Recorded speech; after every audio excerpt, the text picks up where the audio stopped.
was called a peace summit. In a way, I think it was more a support for Ukraine summit. If it was a peace summit, surely you would want the two sides who are warring there. You'd want Russia there. If you're going to discuss peace, you make peace with your enemies, not with your friends. So the idea that Russia was excluded, which meant China didn't turn up, China's a major player, and it meant India, Saudi Arabia, South Africa and Indonesia did not sign this agreement. So I thought it would have been much more useful if the Russian delegates are there and then the Ukrainians and the Russians, perhaps, the Sergei Lavrov or Putin himself could go off to the side with Zelensky and actually try to work out a peace deal.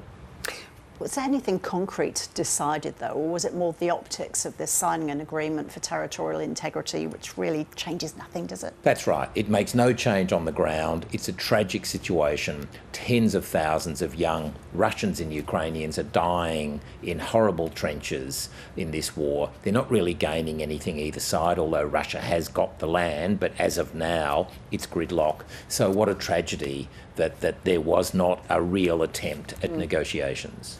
Volodymyr Zelensky, though, did indicate that a diplomatic solution may be needed to end the war. What are the terms that he's putting forward, and what's Vladimir Putin's response? Well, Volodymyr Zelensky is saying we won't talk to Russia unless they withdraw from the 21% of Ukraine that they have captured.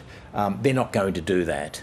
And so I think at some point the Western world has to say to Zelensky as well, that you need to actually sit down with the Russians. Someone has to broker it, whether it's the Europeans, whether it's Emmanuel Macron, whether it's they're waiting for Donald Trump. The Russians are hoping Donald Trump wins in November. But these two sides have to sit down and talk. Of course, they're not going to agree at the beginning of the talks. Hopefully, they'll agree at the end. There have to be negotiations. And what's happening on the ground? On the ground, it's largely a deadly gridlock with Russia making some small gains in 2 or 3 places, but a very deadly deadlock.